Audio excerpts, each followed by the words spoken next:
అందరికీ నమస్కారం అండి. ఆనందంగా జీవితాన్ని ఆస్వాదించడానికి అమ్మ మాటకు స్వాగతం. రాత్రి వర్షం బాగా పడిందండి.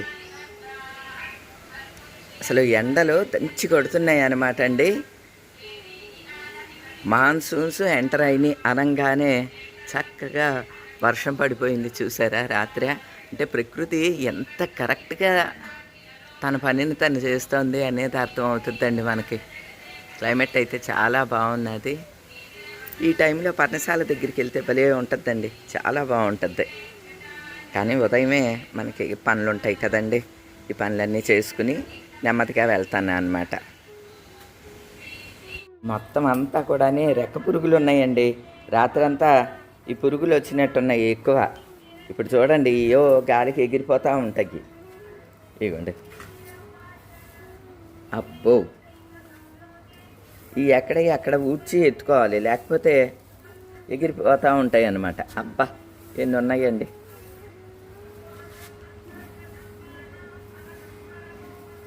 కొన్ని బతికి కూడా ఉన్నాయి.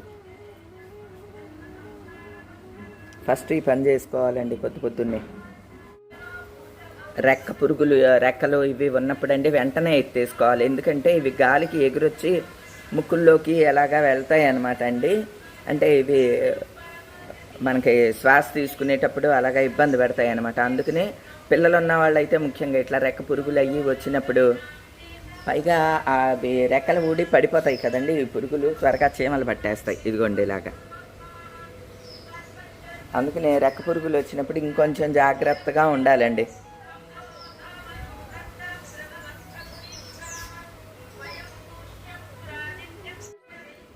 అలానే డ్రై ఫ్రూట్స్ దండ తీసేసాను అనమాట అండి. అవి ఏమన్నా తింటాయినని ఇక్కడే ఉంచాను, చీమలు అవి తింటాయని. ఆ దండని మాత్రం తీసి ఇక్కడ వేసాను. ఇదిగోండి, కట్ చేయాలండి. ఇక్కడ వరకు కట్ చేస్తే ఈ డ్రై ఫ్రూట్స్ ఇవి స్పైసెస్ బాగానే పనిచేస్తాయి కదా, ఈ దండను ఉంచుకోవచ్చు. ఈ డ్రై ఫ్రూట్స్ ఇది మాత్రం కట్ చేసి యూజ్ చేద్దామని అనుకుంటున్నాను. నయం ఈ దండని ఇక్కడ పైన వేసాను కాబట్టి సరిపోయింది, లేకపోతే వర్షానికి పాడైపోయేదండి.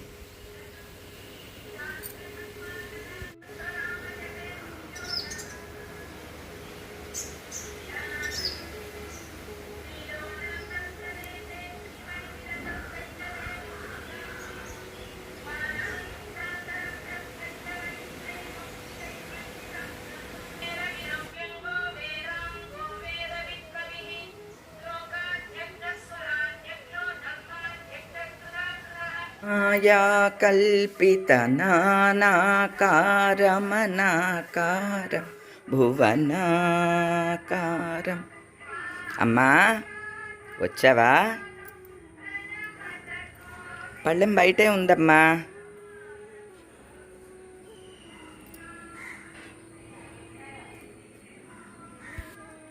లోక చతుర్దశలోకారిం లోకత్రయభోగజ్ఞం కైవల్యం నవనీతాహారమనకారం భువనాకారం. స్తుత లీలాలాలిత గోపాలం గలద్వేణీబంధాః కుచకలసవిస్రస్తసిచయా హఠాత్రుడ్యత్కాంచో విగలితదుకూలాయువతయః.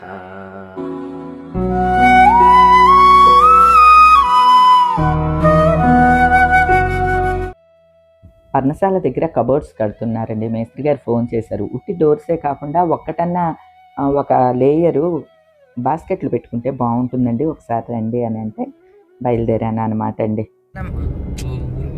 ఎందుకండి నేను ముత్యాలమ్మ తల్లి అనుభవుతున్నా. ఓ ముత్యాలమ్మ, మురిపాలమ్మ అంటారు మా వారు. మాంకాళమ్మ అండి, మురిపాలమ్మ కాదు. ముత్యాలమ్మ, మాంకాళమ్మ ఇద్దరు. హనుమంతయ్యా వచ్చానయ్యా. చాలా బాగా కుదిరింది. చాలా బాగున్నావయ్యా. హనుమయ్యా తండ్రి, నేను వచ్చానయ్యా. లోనకెళ్ళి వస్తానయ్యా.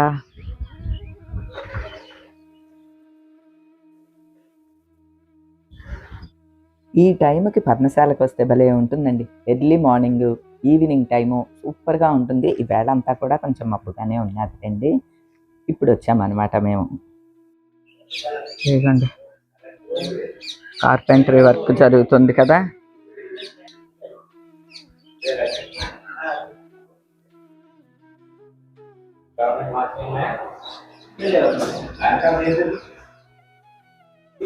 ఇక్కడంతా కార్పెంటరీ వర్క్ జరుగుతుంది.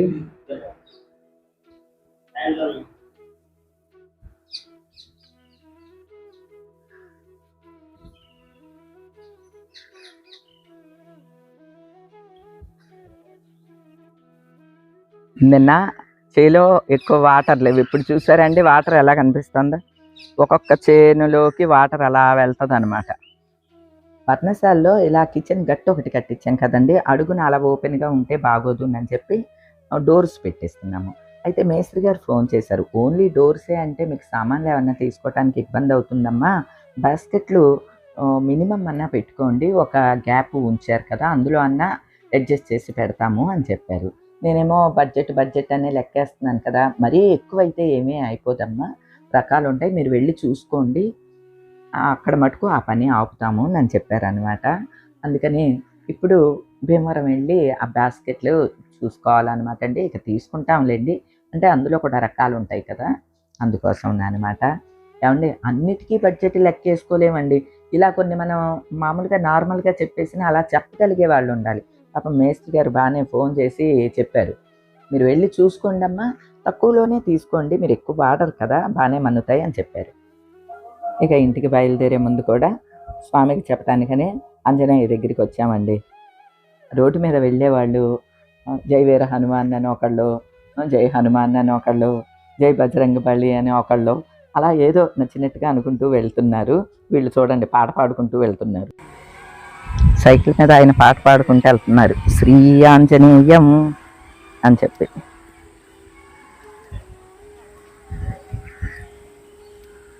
హనుమయ్యా హనుమయ్య భలే వచ్చావయ్యా.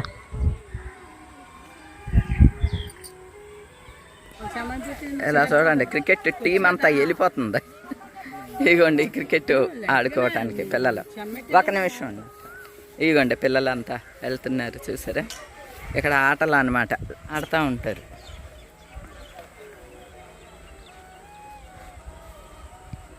ఈ కాలువలోనే ఈతలు కొడుతూ ఉంటారు, ఆడుతూ ఉంటారు పిల్లలు, భలే సందడి చేస్తారు ఇక్కడ. పర్ణశాల దగ్గర అలా చూడటానికి చాలా బాగుంటుందండి. హాలిడేస్ కదా, పిల్లలు చక్కగా ఆడుకుంటూ ఉంటారు. అక్కడ అన్ని పశువులు పక్షులు కనిపిస్తూ ఉంటాయి, పచ్చదనం కనిపిస్తూ ఉంటుంది. అలా అనమాట, టైమే అసలు తెలియదండి. ఇక మాకేమో షాప్కి వెళ్ళే పని ఉన్నది కదండి, అందుకని మళ్ళీ మా వారు నేను ఇద్దరం బయలుదేరామన్నమాట. ఇలా డైరెక్ట్ వెళ్తేనేమో సిటీలోకి వెళ్తాం, మా భీమవరంలోకి వెళ్తాము. సాధారణంగా మేము ఈ ఫ్లైఓవర్ ఎక్కకుండా ఈ ఫ్లైఓవర్ దిగువ నుంచి అడ్డంగా తిరిగిపోయి ఇంటికి వెళ్ళిపోతాం అనమాట అండి. అట్లా అయితే మాకు 5 కిలోమీటర్స్ వస్తుంది. ఇలా ఊళ్ళోంచి కనుక మేము వెళ్తే 7 కిలోమీటర్స్ వస్తుంది అనమాట అండి. ఎందుకంటే ఇదంతా ట్రాఫిక్ దూరము ఇదంతా అని. కాకపోతే ఇప్పుడు మేము షాప్కి వెళ్ళాలి కాబట్టి సిటీలోకి వెళ్తున్నాం అనమాట, భీమవరం ఊళ్ళోకి వెళ్తున్నాము. లేకపోతే మేము పక్క రోడ్డులోంచి వెళ్ళిపోతాం అనమాట. అదిగోండి మీకు కనిపించేది మా భీమవరం రైల్వే జంక్షన్ అండి, రైల్వే స్టేషన్ అనమాట. మిగతా మెటీరియల్ అంతా కూడా షాప్లో మా వారు తీసుకుంటూ ఉంటే నేను ఈ బాస్కెట్లు చూస్తున్నాను. మీకు అర్థమై ఉంటుందండి, కిచెన్లో ఇవి అనమాట, సురుగుల్లా ఉన్నాయి చూడండి, అవి అదే సైజ్ అనమాట అండి. ఇప్పుడు మనకి కావాల్సింది కూడా ఈ సైజే. కరెక్ట్గా 3 బాస్కెట్లు పట్టి ఉన్నాయండి ఇందులో.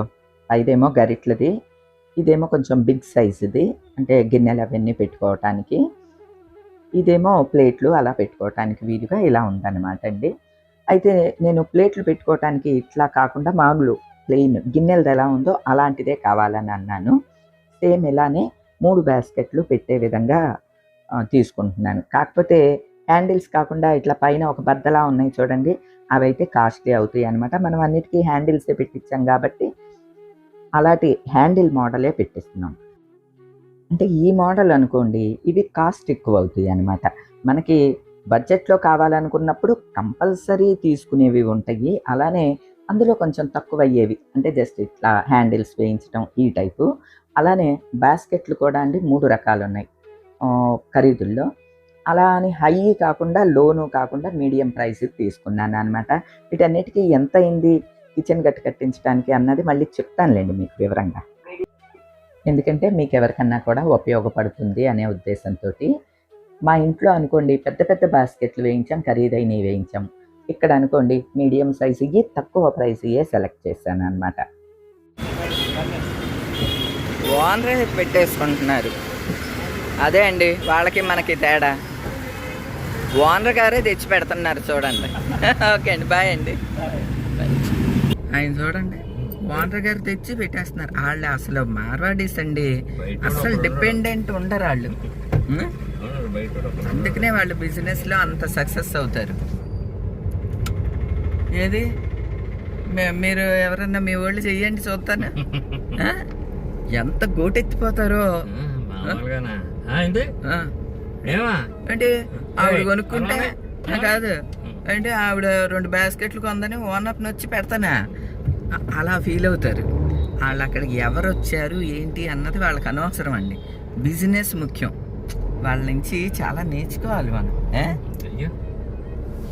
చాలామంది వీడియోస్ కూడా చేస్తారండి మార్వాడీస్, ఇట్లా చేస్తారు బిజినెస్.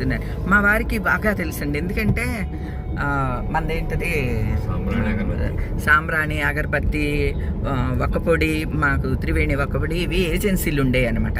ఎక్కువ మా ఏజెంట్లు అందరూ మార్వాడీస్ ఉండేవాళ్ళు అనమాట. అందుకని మా వారికి బాగా తెలుసు మార్వాడీస్ వాళ్ళ బిజినెస్ పద్ధతి అదంతా కూడా ఎప్పుడు చెప్తూ ఉంటారు. అలానే వాళ్ళు చాలా గౌరవంగా ఉంటారండి. మనకి రాజమండ్రిలో ఆయన ఉంటారు, ఎవరు భీమవరం వచ్చినప్పుడు కూడా వచ్చారు, లాల్ చంద్ గారు రాజమండ్రిలో. ఇప్పటికీ మాకు బిజినెస్ మేము తీసేసినా సరే అండి ఇంకా కూడా ఫ్రెండ్లీగానే ఉంటారు వాళ్ళు, అంతా ప్రేమగా ఉంటారు అన్నమాట. మా వారితో ఫ్రెండ్షిప్. ఈవేళ నాకు ఏదో నాలాంటి దానికి కళ్ళు తెరుచుకున్నా వేస్ట్, ఎందుకంటే నాకేం బిజినెస్ ఉండదు కదా. బిజినెస్ చేసే వాళ్ళకి ఆ పాయింట్ చూడండి అసలు.